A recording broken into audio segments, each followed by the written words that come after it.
Hello folks, Morissa Schwartz here with Binge Watching Honey Boo Boo. Now I would love to tell you that I only just began watching this show in season 4 when I started writing the recaps for the Entertainment Weekly community, but that's just not true.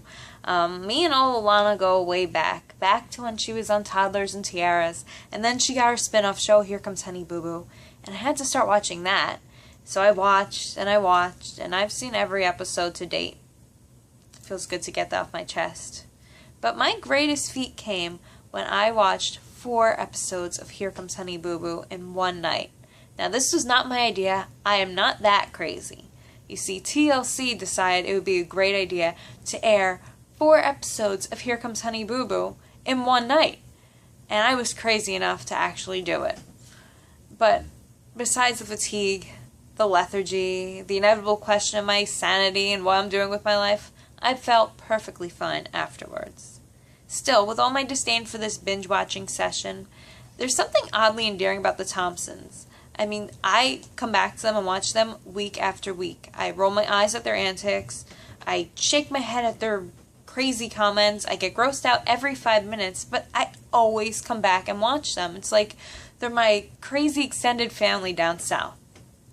So, the first episode of the binge watch session was a special tweet and watch episode of Family Fun. Now, in this show, June decides that the tight-knit Thompson clan isn't quite close enough.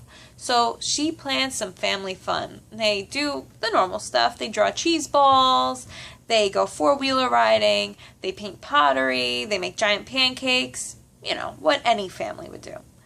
But in this episode, this is where I realized just how much little Alana's growing up. She rode a four-wheeler all by herself, and she got something of a boyfriend. Ooh.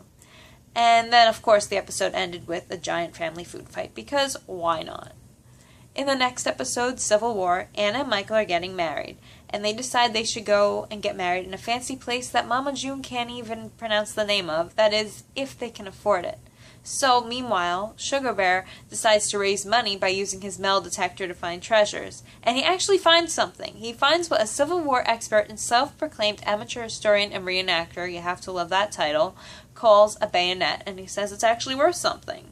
Yeah, whatever.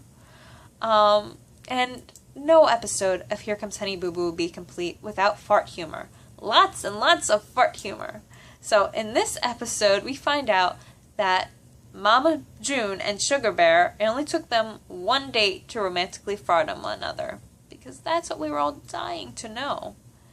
Then, in Vow of Silence, little Alana gets a new pet. Now, most little girls dream of a puppy or a pony, but not little Alana. She wants a goat, so her family rents her a goat for $5 a day. Meanwhile, Sugar Bear and Mama June decide to take their romance up a notch. I think you know where this is going. Sugar Bear goes lingerie shopping, and they play footsies under the table while they eat spaghetti Lady and the Tramp style. Now that's something I wish I could unsee. And in the final episode of our little mini marathon called Brain Rest, it takes place after the Thompsons' car accident, which they recreate with claymation, because why not? And Pumpkin lands in the hospital with a concussion. But for her homecoming, her family plans a party complete with paper decorations, and a throne, and of course, gobs of corn. And so what have I learned from my binge-watching session of Honey Boo Boo and all the time that I've spent with the Thompsons? Well, much like one's own extended family, it's good to spend time with them in moderation, because when you spend any more time with them, you end up watching them use bacon in their hair as conditioner. Yeah, I had to watch them do that.